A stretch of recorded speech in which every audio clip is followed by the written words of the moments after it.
اللہ تعالیٰ فرماتے ہیں ان الانسان خلق ہلوعا، انسان جل باز ہے. یہ جو طلاقیں ہو رہی ہیں غصے میں ٹھا ٹھا ٹھا، یہ بھی کیا ہے؟ کل ایک بندہ آیا یار، نوجوان لڑکا، سالہ 22 سال کا، بھی تمہاری کمبخت شادی کو سال بھی نہیں گزرا اور تم دھڑ دھڑ دھڑ طلاقیں دے کے رو رہا تھا یہاں بیٹھ کے، رو رہا ہے بیٹھ کے. یہ دے دی ہیں، کتنی ہو گئی؟ بھائی 3 دے دی ہیں تو 3 ہی ہوں گی، اور کتنی ہوں گی؟ تو غصے میں پاگل ہوئے میں بالکل، جو بات آتی ہے دھڑ دھڑ دھڑ کر کے نکال دیتے ہیں. تو چلو اگر ہو بھی جائے نا غصہ جاری، ہر انسان ہے، ہو جاتا ہے، لیکن پھر یہ تو مانو نا کہ بھائی یہ غلط عادت ہے میرے اندر. میں بھی غصے میں بعض دفعہ بڑبڑاتا ہوں بہت، آپ نے تو میرا ایک اسٹائل دیکھا نا، دوسرا والا نہیں دیکھا ابھی، لیکن احساس ہو جاتا ہے کہ یار کنٹرول کرنا چاہیے. ہمارے نبی سے بھی ایسا ہوا. حدیث میں آتا ہے ایک صحابی آئے، ایک عرب کے وہ تھے نا کوئی، انہوں نے نئے نئے مسلمان ہوئے تھے، انہوں نے نبی صلی اللہ علیہ وسلم سے نا آ کے کچھ صدقے کی چیز مانگی، مجھے یہ صدقہ دے دیں. آپ صلی اللہ علیہ وسلم نے فرمایا اللہ کی قسم تجھے نہیں دوں گا، میں اللہ کی قسم تمہیں نہیں دوں گا. اس کے بعد آپ صلی اللہ علیہ وسلم کو خیال ہوا کہ میں نے قسم مجھے یہ نہیں اٹھانی چاہیے تھی.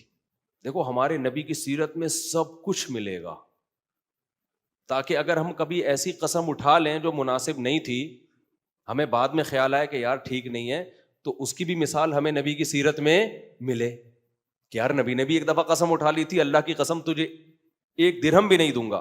لیکن نبی کو فوراً خیال آیا تھوڑی دیر کے بعد کہ ایسا نہیں ہے، اس کو دے دینا چاہیے. پھر آپ نے دوبارہ اس کو بلایا اور ان کو صدقے کا حکم دیا. تو انہوں نے کہا میں آپ کی قسم نہیں توڑوانا چاہتا. آپ نے فرمایا من حلف علی یمین فرأى غیرہا خیرا منہا فلیکفر عن یمینہ. آپ صلی اللہ علیہ وسلم نے فرمایا جس نے کسی بات پہ قسم اٹھا لی، بعد میں خیال ہوا نہیں اٹھانی چاہیے تھی، احساس ہو گیا، اجتہادی غلطی کہتے ہیں نا اس کو، اس وقت آپ کی رائے یہ تھی، بعد میں آپ کی رائے چینج ہو گئی، تو آپ نے فرمایا کوئی بات نہیں، قسم توڑ دو اور کفارہ ادا کر دو. صدقہ نہ کرنے کی قسم اٹھانا، تو آپ صلی اللہ علیہ وسلم کو احساس ہوا بعد میں کہ بھائی مجھے ان کو دے دینا چاہیے، رائے تبدیل ہو گئی. تو آپ نے کیا کیا؟ اس قسم کو توڑا اور اس کا کفارہ ادا کیا. اور ہمیں بھی حکم دیا کہ بھائی اگر کسی اچھی بات پہ تم نے یعنی قسم اٹھائی کہ بھائی میں یہ کام نہیں کروں گا، بعد میں خیال آئے کہ کر لینا چاہیے اس کو، کوئی بات نہیں، رجوع کرو، قسم توڑ کے کفارہ دو اور وہ کام کر لو. تو اگر کبھی آپ نے غصے میں کوئی غلط فیصلہ کر لیا، جذبات میں ٹھا فائرنگ کر لی ہے، تو طلاق میں تو اللہ نے ریورس گیئر رکھا نہیں ہے، بہت ساری چیزوں میں ریورس گیئر رکھا ہے. باپ سے غصے میں بدتمیزی کر لی، کوئی بات نہیں، ٹینشن لینے کا نہیں ہے، آئندہ خیال کرو بدتمیزی نہ کرو. سمجھ میں آ رہی ہے بات کے؟ لیکن اپنا عیب تو پتا ہونا انسان کو، یہ تو احساس ہو کہ یہ میں نے کوئی کمال نہیں کیا. ہماری جو ینگ جنریشن ہے وہ جلد بازی کے فیصلوں کو کمال سمجھتی ہے، کہتے ہیں یہ ایسا ہی نہیں ہو گیا، یہ کس کی دوڑ ہے؟ عقل جی دوڑ ہے، کہ سوچے سمجھے بغیر ٹھا کر کے فیصلہ کیا. اور تیرا بھائی تو ایسے ہی فیصلے کرتا ہے، اور دیکھا ابھی ٹھا کر کے صحیح فیصلہ نکلا. تو یہ تیرا بھائی بالکل بے وقوف اور پاگل ہے جو ٹھا کر کے فوراً کیا کرتا ہے؟ فیصلے کرتا ہے. تو یہ بے وقوف ہونے کی علامت ہے. صبح و شام کیسز آ رہے ہیں، کاروبار کر لیتے ہیں، کروڑوں روپے ڈبو دیتے ہیں بزنس میں، کاروبار. ہمارے ایک دوست کا فون آیا، میں آپ کو بتاؤں، بہت بڑے نقصان سے اللہ نے بچا لیا ان کو. انہوں نے مجھے کہا میں ایسے کردار کو وہ کروں گا نا تاکہ پتہ نہ چلے کس کی بات ہو رہی ہے، کہ فلاں صاحب مجھ سے پیسہ مانگ رہے ہیں بزنس کے لیے، ان کا ارادہ ہوا بس پیسہ پکڑائیں اور دے دنا دن نوٹ چھاپنے کی مشین. اچھا، جو بندہ پیسہ مانگ رہا ہے وہ بھی ادھر ہی کا، کراچی کا، اور بہت مالدار آدمی ہے اور بہت نوٹ چھاپ رہا ہے، سمجھ رہے ہو. انہوں نے مجھے فون کیا کہ آپ کے علاقے کا، کراچی کا ایک بندہ ہے، بہت پیسے والا ہے، مجھ سے پیسے مانگ رہا ہے اور کہہ رہا ہے کاروبار میں پیسہ لگاؤ، آدھا پروفٹ تمہارا آدھا میرا. حالانکہ میں تو کاروباری آدمی نہیں ہوں، لیکن انہوں نے مجھے فون کیا کہ میں پیسہ دینا چاہ رہا ہوں، میرا بھی دل، کیونکہ کمبختوں کے پاس روزگار تو ہے نہیں. کراچی میں ہم جیسے کمبختوں کے پاس، میجورٹی کے پاس کیا روزگار ہے؟ تو جو بھی سنہری باغ دکھاتا ہے نا، بس یہ میرا مکان بیچ کے بھی تو لے لے، ٹھیک ہے نا، اتنا نیک آدمی ہے. اور بھائی تجھے پہلی بات یہ کہ آپ کو یہ کیسے پتا چل گیا کہ یہ نیک ہے؟ کیا خیال ہے؟ کیسے پتا چل گیا کہ یہ نیک آدمی ہے؟ جب تک معاملات نہیں ہوں گے آپ کسی کے چہرے کو دیکھ کے فیصلہ کرو گے کہ نیک ہے. کہہ رہے نہیں وہ اتنا زبردست ماشاءاللہ ان کی داڑھی اور متشرع. ارے تو کیا 2 نمبر آدمی داڑھی نہیں رکھ سکتا؟ کیا ہو سکتا ہے یہی بزنس ہو، داڑھی رکھ کے لوگوں سے پیسے نکالنا؟ تو یہ 2-3 دن پرانی بات ہے، زیادہ پرانی بات نہیں ہے. وہ کہنے لگے میں نا ان کو میں دینا چاہ رہا ہوں، بس مجھے پتہ نہیں کیا خیال آ گیا رات کو 2 بجے آپ کو، میرے دوست ہیں نا، کہ میں ایک دفعہ آپ سے مشورہ لے لوں. میں نے کہا جب مشورہ لیا ہے نا تو پھر میں آپ کو صحیح مشورہ دوں گا. میں نے کہا ذرا مجھے یہ بتاؤ اس کی اپنی پراپرٹیاں کتنی ہیں، اس بندے کی اپنی پراپرٹی کتنی ہے؟ پتہ چلا جی بحریہ ٹاؤن میں اور فلاں جگہ. اب ہو سکتا ہے لاہور کا واقعہ ہو، میں کراچی کا کر کے بتا رہا ہوں، یا اسلام آباد کا ہو میں، تاکہ ایسا نہ ہو اس بندے کو لوگ سنائے دیکھ تیرے بارے میں بات ہو رہی ہے. میں نے کہا آپ اس سے یہ بولو کہ اپنی یہ پراپرٹی جو تمہارے استعمال میں نہیں ہے یہ بیچو، اور مفتی صاحب نے مشورہ یہ دیا ہے کہ یہ والا پورا پیسہ لگا دو، اور مفتی صاحب نے کہا پورا پروفٹ خود رکھو. میں نے کہا مزہ آ جائے گا نا، وہ خوشی سے بے ہوش ہو جائے گا. یار مفتی صاحب نے ابھی آدھا پروفٹ کسی اور کو دینا پڑ رہا ہے، اور اپنا پلاٹ بیچ کے اپنا کاروبار میں لگاؤں گا، پورا پروفٹ میں رکھوں گا. میں نے کہا خوشی سے بے ہوش ہو جائے گا وہ، مجھے پتا تھا نہیں ہوگا. تو اس نے ایسا ہی کیا. اس نے کہا یار وہ میرا نام نہیں لیا، اس نے کہا ایکچولی وہ مفتی کسی سے میں نے مشورہ کیا تو آپ کا سنا یہاں 2-3 جگہوں پہ بڑی بڑی پراپرٹی ہیں. انہوں نے کہا ہے تو ایسا کریں آپ وہ پراپرٹی بیچیں، اپنے کاروبار میں لگائیں، اور جو پروفٹ ہوگا نا پورا آپ رکھیں. مشورے کا بھی مجھے نہیں چاہیے. میں نے کہا اس کا جواب دیکھو کیا دیتا ہے وہ، اس کا جواب دیکھو. تو انہوں نے مجھے بتایا کہ اس کا جواب ہی آیا ہے کہ نہیں ایکچولی وہ تو میں نے اپنے مستقبل کے لیے، فیوچر کے لیے رکھا ہوا ہے، وہ تو ایسا نہیں ہے کہ میں اس کو بیچوں. اور ایکچولی ایسا، میں نے کہا یہ الو بنا رہا ہے. دنیا میں اس سے بڑا بے وقوف کوئی نہیں ہے جس کو پتا ہے کہ میرے کے لیے پیسے ڈبل ہو جائیں گے پھر بھی کسی اور کے لگا رہا ہو، اپنے نہ لگا رہا. وہ تمہارے لگا اس لیے رہا ہے، اس کو پتا ہے ڈوب بھی سکتے ہیں اور ڈبل بھی ہو سکتے ہیں. بلکہ غالب یہی ہے کہ ڈوبنے کا پورا چانس ہے، 1% چانس ہے کہ پیسے مل جائیں. تو دیکھو کتنے ایک آدمی کو کتنے بڑے نقصان سے بچ گیا نا. یہ کیا تھا؟ تھوڑا سا مشورہ کر لیا. اور میرا آپ سب لوگوں کو یہ مشورہ ہے، بغیر کسی کال کے مشورہ دے رہا ہوں کہ اگر آپ نے اپنے پیسے کسی کو کاروبار میں دے دیے، اسی وقت انا للہ و انا الیہ راجعون پڑھ کے اس سے مطالبہ بھی مت کرو. بھول جاؤ، گئے، خام خواہ میں ٹینشن ہوگی بلڈ پریشر کی. جب بن گئے تو صدقے کی نیت کرو، بولو چور لے گیا، ڈاکو لے گیا. دنیا میں اس سے بڑا بے وقوف کوئی نہیں جو دوسرے کو پیسے دے. اور یہ امید، پاکستان کی بات کر رہا ہوں، اور یہ امید لگا کے بیٹھے کہ مجھے اب اس سے کیا ملے گا. اور اگر نفع دے رہا ہے نا، بہت ڈینجرس ہے. نفع اگر دے رہا ہے نا، سمجھ لو اب یہ تمہیں ڈسے گا. کیوں؟ نفع دے کے وہ اعتماد بحال کر رہا ہے کہ بیٹا ابھی 1 کروڑ دیا ہے، میں تجھے نفع دے کے اعتماد یہ بحال کر رہا ہوں کہ اب تو 10 کروڑ دے گا. کیونکہ جب پروفٹ آنا شروع ہوتا ہے نا، آدمی کو اعتماد ہوتا ہے، وہ کہتا ہے سب کچھ بیچ کے سب کچھ ادھر ہی جھونک دو. اس کے بعد آپ کا پروگرام ہمیشہ کے لیے وڑ گیا. پھر آج ایک بندہ آیا جس کا پروگرام اسی طریقے سے وڑ گیا تھا، کہنے لگا مجھے ایسا لگتا ہے کسی نے بندش کر دی ہے میرے اوپر. آج ہی کی بات ہے. میں نے کہا بندش کرنے کی آپ جیسے بے وقوفوں پر ضرورت ہے ہی نہیں. ٹھیک ہے. تو پوری قوم کا المیہ کیا ہے میرے بھائی؟ الحلم والانا. اس کی کیا ہے ہماری سوسائٹی میں کمی ہے، جس کا اللہ نے قرآن میں ذکر کیا.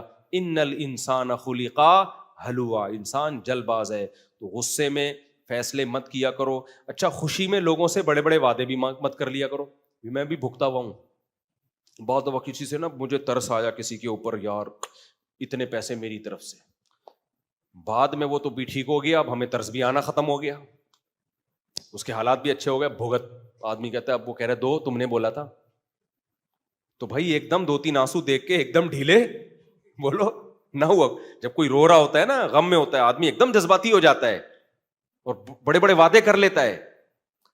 کسی نے بڑی زبردست بات کی ہے کہ جب تم غصے میں ہو تو کبھی کسی کو دھمکی نہ دو، اور جب خوشی میں ہو تو کسی سے وعدے مت کرو. نہ خوشی میں انسان نارمل کنڈیشن میں ہوتا ہے، اور نہ نفرت اور بغض میں نارمل کنڈیشن میں ہوتا ہے. غصے میں بھی نارمل کنڈیشن میں نہیں ہوتا.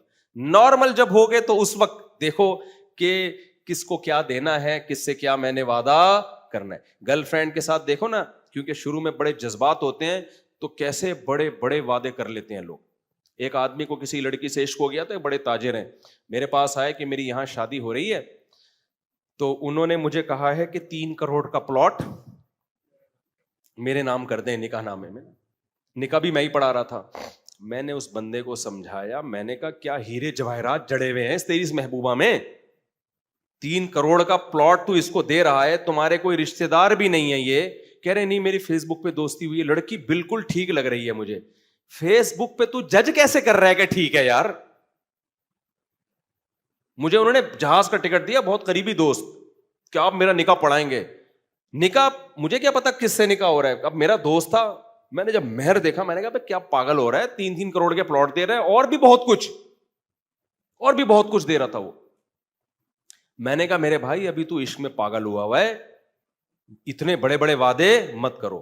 کہہ رہے نہیں لڑکی ایک نمبر ہے. میں نے کہا کہاں سے پتا چلا؟ کہہ رہے فیس بک پہ میری اس سے 1 مہینہ چیٹنگ ہوئی ہے, میں نے اندازہ لگا لیا کہ بہت نیک ہے. میں نے کہا یار فیس بک پہ نہیں اندازہ ہو سکتا, تمہارے نہ کوئی رشتہ دار ہے.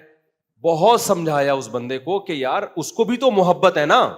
کہہ رہے نہیں سیکیورٹی تو چاہیے نا اس کو. میں نے کہا تمہیں نہیں چاہیے سیکیورٹی؟ تم بھی تو اس کو یہ بھی تو پتا چلے گا تم بہت اچھے ہو, یا یہ نہیں پتا چلا جب بہت اچھے ہو تو سیکیورٹی کے لیے 3 کروڑ کیوں لکھوا رہی ہے؟ دیکھو معقول بات کر رہا ہوں کہ نہیں کر رہا. ابے اس کو بھی تو 1 مہینے میں تم سے فیس بک پہ چیٹنگ سے پتا چل گیا ہوگا بہت اچھے ہو, اعتماد ہے تبھی تو شادی کے لیے اوکے کیا نا. تو اب وہ سیکیورٹی کے لیے 3 کروڑ کا مطالبہ کیوں کر رہی ہے؟ 3 کروڑ تو صرف ایک پلاٹ تھا, اور بھی پتہ نہیں کیا کیا تھا, پھر گھر بھی نام ہوگا, یہ بھی ہوگا وہ بھی ہوگا. اچھا وہ لڑکی اتنی ہوشیار تھی, وہ ایک اور قاضی لے کر آئی ہوئی تھی اپنی طرف سے, لڑکی والے نا, جو مجھ پہ روب ڈالنے کے لیے کہ جو مہر ہے وہ لکھو. اب میں بیٹھا ہوا ہوں, مجھے لگ رہا ہے بیٹا اس کا بیڑا غرق. اچھا میں اشارے بھی نہیں کر رہا, لڑکی والے دیکھیں گے یار یہ تو ہمارا سارا کیا ہمارا پروگرام ہی برباد کر رہا ہے. تو میں نے کیا کیا, وہ 1-2 دوست تھے نا, ان کو یوں کر رہا ہوں نا, اس کو دولہا کو سائڈ پہ لے کے جا دولہا کو. وہ سائڈ پہ لے کر گئے. پھر میں نے لڑکے کو بلایا, وہ تو دولہا کا میرا ہی دوست تھا وہ, اس کو میں نے بولا اس کو سمجھا خدا کے بندے مت کریے کام, 3 کروڑ میں تجھے 4 بیویاں مل جائیں گی. تو لیکن وہی ہے دماغ نہیں تھا. اب وہ بیدار ہو گیا, ہم نے کہا جاؤ بھاڑ میں, ہم نے لکھ دیا, وہ نکاح پڑھا دیا. میرا خیال ہے 15-20 دن گزرے ہوں گے. اس کے بعد وہ ہمارے دوست کے فون آ رہے ہیں, یار یہ تو بڑے 2 نمبر نکلے, یار یہ تو بڑے یہ نکلے. میں نے کہا انجوائے کرو لائف کو, کیا کرو, بھوت سوار تھا نا. اب طلاق ہو گئی ان کی, طلاق بھی ہو گئی, بدنامی بھی ہوئی, پتہ نہیں کیا کیا ہوا ہوگا, اللہ ہی بہتر جانتے. اور یہ تو وہ ہیں جو ہمیں دکھائے ہوئے تھے, باقی جو اس نے جو لوگوں کو 2 رشتہ داروں پہ خرچ کیا شادی پہ اور ہنی مون پہ, وہ الگ ہے. سب لٹ پٹ کے بیوی بھی شاٹ اور پیسہ بھی شاٹ. اس لیے کہتے ہیں جب بہت زیادہ آدمی ایکسائٹیڈ ہوتا ہے, جذباتی ہوتا ہے, اس وقت فیصلے نہیں کرنے. کیونکہ عشق چڑھا ہوا تھا نا, 3 کروڑ بھی ہلکے لگ رہے تھے. وہ سمجھ رہا تھا کہ مفتی صاحب کباب میں ہڈی بن رہے ہیں. مفتی صاحب کیا بن رہے ہیں کباب میں. تو نہ میرے بھائی جذبات میں کبھی کسی سے انسان وعدہ کرے. میں خود بھی ان چیزوں کی مجھ سے بھی مخالفت ہوتی ہے, یہ 3 کروڑ والی تو نہیں ہوئی الحمدللہ کبھی, لیکن انسان کو احساس ہونا چاہیے کہ بھائی جذباتیت یہ بری چیز ہے. اگر کبھی ہو بھی جائے توبہ استغفار کر کے انسان اس کی اصلاح کی کوشش کرے. سمجھتے ہو کہ نہیں سمجھتے؟ میرے جو شیخ ہیں نا حضرت مفتی عبد الرحیم صاحب, جن سے میں بیعت ہوں, میں نے 30 سال ان کے ساتھ گزار دیے ہیں. آپ حیران ہوں گے, اور بہت کلوز ہو کے گزارے ہیں. 30 سال میں نے ایک دفعہ انہیں اونچی آواز سے بات کرتے ہوئے نہیں دیکھا. میں بڑا حیران ہوتا ہوں اس پہ. حالانکہ پہلے تو ہم 8 سال تو بہت ہی کلوز رہے ہیں. غصہ بھی آتا ہے انسان کو, کبھی خوشی ہوتی ہے, کبھی غصہ ہوتا ہے. 30 سال میں ایک دفعہ چیختے ہوئے ہوتا ہے نا اپنے ماتحتوں کا, دفع ہو جاؤ یہاں سے, نکلو یہاں سے. ہم نبی صلی اللہ علیہ وسلم کے اخلاق سنتے تھے نا, کہ آپ صلی اللہ علیہ وسلم کو جب بہت زیادہ غصہ آتا تھا تو پتہ ہے کیسے, صرف چہرے سے پتہ چلتا تھا صحابہ کو کہ آپ کا چہرہ غصے سے سرخ. مجھے جب بہت غصہ آئے گا نا تو چہرہ دیکھنے کی ضرورت نہیں, اسٹائل سے پتہ چل جائے گا آپ کو. ہم سب کا یہی حال ہے, میں اکیلا تھوڑی ہوں. جب غصہ آیا ہوگا نا اٹھک پٹک کلابازیاں کھا رہا ہوگا, ہم سب کی چیخ الگ رہا ہوگا, گلا الگ پھاڑ رہا ہوگا, اور چیزیں اٹھا کے الگ پھینک رہا ہوگا, الگ لاتے ہیں. ایک خاتون نے خلا لیا, بھی میں نے کہا یہ خلا بنتا نہیں ہے. کیا کرتا تھا شوہر؟ کہتے وہ غصے میں بہت مارتا تھا. میں نے کہا آپ کو مارتا تھا کہ نہیں؟ دیواروں کو مارتا تھا. میں نے کہا یہ اس زمانے کا عظیم شوہر ہے جس کو غصے میں پتا ہے کہ بیوی پہ ہاتھ نہیں اٹھانا, دیواروں کو مار کے, بالٹیاں توڑ کے, گلاس توڑ کے اپنی ٹھڑک ختم کر رہے ہیں. یہ بہت عظیم شوہر ہے اس زمانے کا, ورنہ آج کل غصے میں کنٹرول ہے کسی کو؟ میں نے کہا اس اتنے نیک انسان سے خلا لے رہی ہو یار. 2 سال ہوئے شادی میں, جب بھی غصہ آیا گلاس توڑے ہیں اس نے, اور یہ بھی نہیں کہ بیوی کے سر پہ توڑے, دائیں بائیں توڑے. میں نے کہا گلاس کا کوئی میں خرچہ دے دوں گا گلاس جوڑنے کا, لیکن خواتین میں بھی برداشت ختم ہو گئی ہے آج کل. تو ہم اور آپ جب غصے ہوتے ہیں تو قلابازیاں کھاتے ہیں, یہ توڑ دو, اس کی ہڈی توڑ دو. ہمارے نبی صلی اللہ علیہ وسلم کے اخلاق کیا تھے؟ الحلم اور انا تھا نا, برداشت. تو ہمارے نبی کے اخلاق یہ تھے کہ آپ, اچھا خوشی میں بھی ہم پاگل ہوتے ہیں, جب ہم بہت زیادہ خوش ہوتے ہیں تو بھی اچھل کود بچائی بھی ہوتی ہے. ہم لوگ وعدے کر رہے ہوتے 3 کروڑ کیا 5 کروڑ لے لے مہر میں. ہمارے نبی صلی اللہ علیہ وسلم کی سیرت کیا ہے؟ خوشی میں آپ صلی اللہ علیہ وسلم کا چہرہ ایسے چمکتا تھا, حتی اذا سر استنار وجہہ کأن وجہہ قطعۃ قمر. صحابی کہتے ہیں جب آپ خوش ہوتے ہیں نا, آپ کا چہرہ ایسے چمکتا جیسے 14ویں کا چاند, ایسے نور کی کرنیں نکلتی تھی اس سے, ایسے چمکتا تھا چہرہ, جس سے صحابہ سمجھ جاتے تھے آپ صلی اللہ علیہ وسلم بہت زیادہ خوش ہیں. اور جب غصہ آتا آپ صلی اللہ علیہ وسلم, غضب بھی آتا تھا, تو اس غضب میں کیا ہوتا تھا کہ ایسے لگتا تھا جیسے انار کے دانے آپ کے چہرے پہ نچوڑ دیے. غصے سے آپ کا چہرہ ایسے سرخ ہو جایا کرتا تھا. آواز نہیں ہوتی تھی کہ چیخنا چلانا, دفع ہو جاؤ, یہ کر لو. یہ چیز میں نے اپنے شیخ میں دیکھی ہے. ان کو ہم نے دیکھا ہے کتنا مرضی کوئی ستا لے, غصہ کرے, فیصلہ ہمیشہ تحمل کے ساتھ, غور و فکر کے ساتھ, تمام ہر چیز پہ نا پازیٹیو نیگیٹو تمام پہلوؤں پہ غور کرنے کے بعد ایک رائے قائم کرنا. دوسری بات, جلد بازی نہ کرنا کسی چیز کے فیصلہ کرنے میں. پھر بھی انسان سے غلطی ہو سکتی ہے, تو تھوڑی کہنے وہ فرشتے ہیں, لیکن قواعد پورے کر دیتے ہیں. بھائی کوئی رائے کسی شخص کے بارے میں, کسی بھی چیز کے بارے میں رائے قائم کرنی ہے, جلدی نہیں, تمام پہلوؤں سے, اس کے تمام پہلوؤں پہ غور کر کے پراپر نالج لے کے ایک رائے قائم کرنی ہے. پھر بھی انسان غلطی ہو سکتی ہے, لیکن ایک پروسیس تو پورا کیا نا. میں اور آپ اس پروسیس کو پورا نہیں, ہمیں کوئی آ کے بول دے نا وہ چور ہے, 2-4 لوگ بولے, ہمیں کوئی آ کے بول دے نا تمہاری بیوی بیوہ ہو گئی ہے, ہم ایسے جذباتی ہیں, 2 دفعہ بولے گا, 3 دفعہ بولے گا, ہمیں یقین آنا شروع ہو جائے گا, لگتا ہے کہ بیوہ واقعی میں ہو گئی ہے, کیونکہ اتنے لوگ کہہ رہے ہیں. ٹک ٹاک پہ بھی ہم نے دیکھا, فیس بک پہ بھی خبر چل رہی تھی, جب سب کہہ رہے ہیں تو یقیناً بیوہ ہو گئی ہوگی. یہ میچورٹی نہیں ہے کہ ہم تھوڑا سا غور کر لیں, ابے جب میں زندہ ہوں تو بیوہ کہاں سے ہو گئی ہوں. تو اللہ میاں نے یہ جو فرمایا ہے, ان الانسان خلق ہلوعا, انسان جلد باز ہے, تو یہ تعریف میں نہیں کہا, بلکہ انسان کا ایک ٹیکنیکل فالٹ ہے جو اللہ نے بیان کیا ہے. تو اس سے خلاصہ بس بیان کا یہی نکلا کہ ہماری قوم بھی جلد باز, مسلم حکومتیں بھی جلد باز ہیں, حکومتیں بھی جلد باز ہیں ہماری, وہ بھی بہت سے ٹھک ٹھک ٹھک ایسے فیصلے کرتی ہیں, بعد میں جب عوام کی طرف سے چپیٹے پڑتے ہیں نا ان کو, تو ان کو پیٹرول دھڑام سے اتنا سستا, اب پتہ نہیں 15 روپے کی رپورٹ آ رہی ہے, خوش نہ ہو, ایسا نہ ہو یہ گلے پڑ جائے 15 روپے, پتہ نہیں افورڈیبل بھی, بول تو اتنا کبھی ہوا نہیں ہے, 15 روپے 5 روپے, رپورٹ 15 کی تھی, چلو 5 کر دیا, شکر ادا کرو, اچھی بات ہے.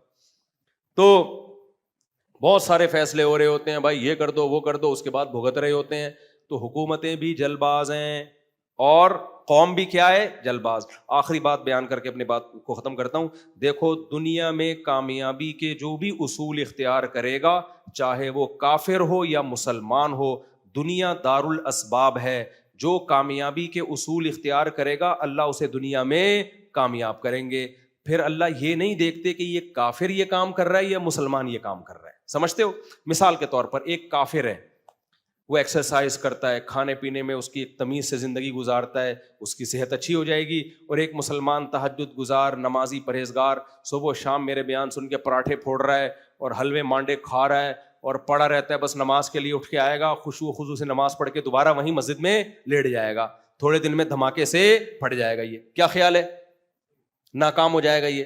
اب کوئی کہے یہ دیکھو کلمہ گو مسلمان تھا اور وہ کافر، وہ 99 سال جی کے گیا ہے، حالانکہ اللہ کا دشمن، اور اللہ نے اس کو 30 سال میں ہی موت دے دی.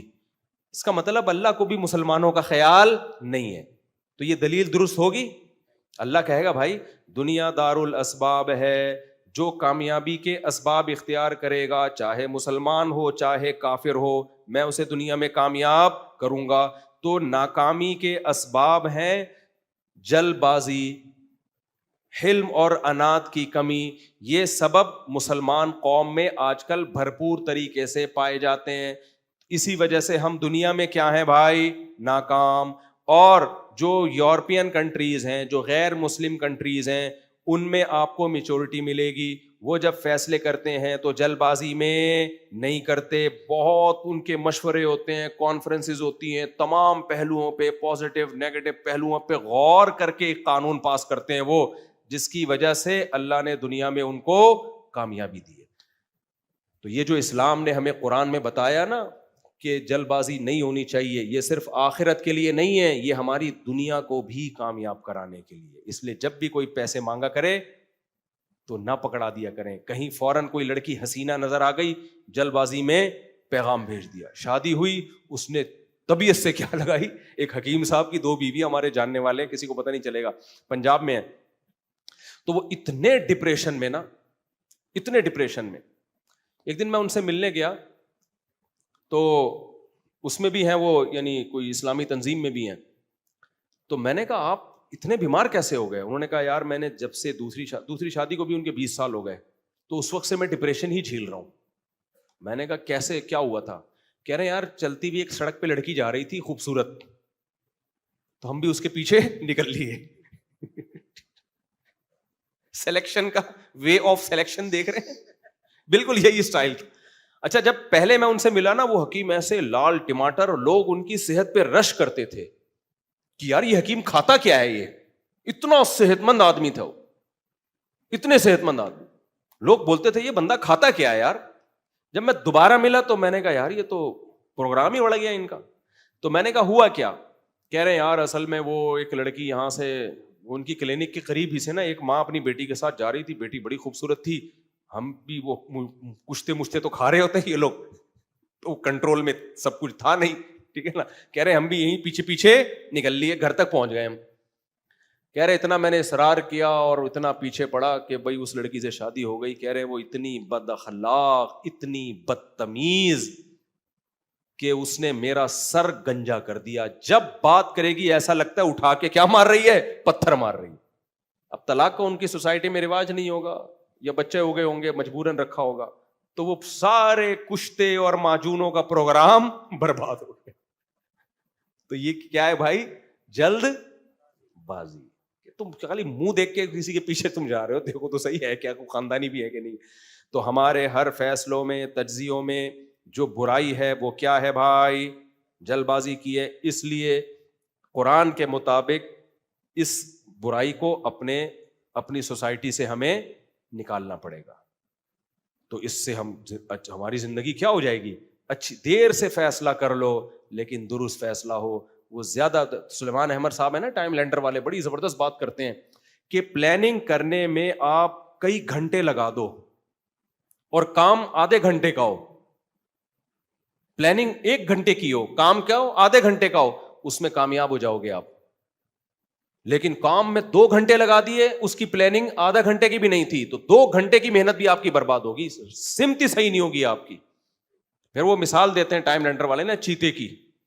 چیتا 5 سے 10 منٹ میں شکار کرتا ہے. چیتا ٹائیگر جو ہے نا، ہاں 90 سیکنڈ میں اپنے ہدف کو پا لیتا ہے وہ. لیکن اس 90 سیکنڈ کے لیے پلاننگ 1-2 گھنٹوں کی بھی بعض دفعہ کرتا ہے وہ، کیونکہ اس کو پتا ہے کہ میں جب اتنا بھاگوں گا نا، اتنی کلومیٹر فی گھنٹہ کی اسپیڈ سے، تو میری اندر کی بھی ایسی کی تیسی ہو جائے گی. اس وقت اگر یہ شکار ہاتھ سے نکل گیا تو اس کا خطرہ ہوتا ہے کہ چیتا بھوک سے مر جائے، کیونکہ اتنی انرجی وہ خرچ کر چکا ہوتا ہے کہ دوبارہ اس کو نیا ہرن کے لیے پھر بہت انتظار کرنا پڑتا ہے. بعض دفعہ وہ مر جاتا ہے، اس میں ہارٹ اٹیک سے مر جاتا ہے. اس لیے وہ کہتا ہے بھائی میرے جو اللہ نے صلاحیت محدود دی ہے، تگڑ میں دوڑ سکتا ہوں لیکن ایک حد تک تو میں اپنی محنت کو ضائع نہیں کروں گا. بیٹھ کے گھنٹوں گھنٹوں سوچتا رہتا ہے کہ دل دینا ہے تو کس کو دینا ہے دل. ایسا ہی نہیں کوئی بھی ہرن نظر آیا پھرتیلا سا خوبصورت سا پتلی کمر ہے اس ہرن کی, دل اٹھا کے دے دیا, اس کے بھاگے, وہ اتنی پتلی کمر تھی وہ آپ سے بھی تیز اسپیڈ سے بھاگ گیا, آپ تکڑ تکڑ پیچھے, وہ آگے, آپ کی ساری انرجی ختم, آپ تھک ہار کے بیٹھ گئے, ایک ہفتے تک دوبارہ کسی ہرن کو دیکھنے کے بھی قابل نہ رہے. تو ایسا نہیں کرتا وہ پورا پلان بناتا ہے, تو دیکھتا ہے کہ یار یہ والا مناسب رہے گا, یہ اس کی اسپیڈ تھوڑی کم لگ رہی ہے مجھے, ٹھیک ہے نا, وہ مال اس میں کیا ہے, گوشت سے بھرا ہوا ہے, اسپیڈ تھوڑی کم لگ رہی ہے, اور آگے اسپیڈ بریکر بھی ہے اس ٹریک پر, تو یہ والا وہ گھنٹوں گھنٹوں لگا دیتا ہے. تو یہ نبی صلی اللہ علیہ وسلم کا حکم ہے, بھائی کام کرنے میں آپ ٹائم لگا لو, وہ ضائع نہیں ہو. ہم کو پتہ ہے کیا سمجھتے ہیں, ابے اتنی دیر میں تو کتنا کام کر لیتا, سوچنے میں ہی لگا دے گا سارا دن. کوئی بات نہیں, سارا دن سوچنے میں لگا دو آپ, لیکن بغیر سوچے غلط کام کرنے سے بہتر ہے سوچ سمجھ کے تھوڑا کام کرو لیکن ٹھیک. بغیر سوچے غلط بات کہنے سے بہتر ہے چپ کر کے بیٹھے رہو, کئی گھنٹے سوچنے کے بعد ایک بات کرو لیکن وہ تمیز کی بات. سمجھتے ہو کہ نہیں سمجھتے؟ بغیر سوچے دھڑ دھڑ دھڑ 3 4 طلاقیں نکالنے سے بہتر ہے کہ اس وقت زبان کو کیا کر لو, دانتوں سے دبا لو, اور جب ٹھنڈے ہو جاؤ پھر اس کے بعد جا کے غور کرو بھائی کیا کرنا ہے, محبت سے رہنا ہے یا علیحدگی اختیار کرنی ہے, پھر مشورے کرو, سب کو بٹھاؤ, تو وہ فیصلہ صحیح فیصلہ ہوگا. اور جو دھڑ دھڑ دھڑ طلاقوں والے فیصلے ہوتے ہیں ان میں وہی ہوتا ہے, کل ایک نوجوان آ گیا وہ رو رہا تھا, اس دن ایک لڑکا آ گیا وہ رو رہا تھا, تو رونے دھونے کے اب ہمارے پاس تو ہم تو اللہ کا حکم تو نہیں چینج کر سکتے نا, تو تیرے کو رو کے دیکھ کے میں گلے لگوں اور بولوں جا تیری بیوی تیرے لیے کیا کر دی ہم نے, کیونکہ پادری تھوڑی ہے, پادریوں کے پاس یہ رائٹ ہے. عیسائیت میں یہی تھا, پادری خود بھی چینجنگ کرتے رہتے تھے کہ چلو تم یوں کرو ایسا کر لو, ہم تو نہیں کر سکتے, ہم تو اللہ رسول کا حکم بیان کریں گے. اللہ تعالیٰ سمجھنے کی عمل کرنے کی توفیق عطا فرمائے. دیکھو جب غصہ آئے نا جلدی فیصلہ کرو, تو اپنے اوپر کوئی صدقہ لازم کر لو کہ جب بھی میں نے جلد بازی میں کچھ کیا تو میں جرمانے کے طور پہ کیا کروں گا, صدقہ. اس سے سزا ملے گی, آہستہ آہستہ ہمارے اندر حلم اور انا پیدا ہونا شروع ہو جائے گا. اللہ تعالیٰ سمجھنے کی عمل کی توفیق عطا فرمائے.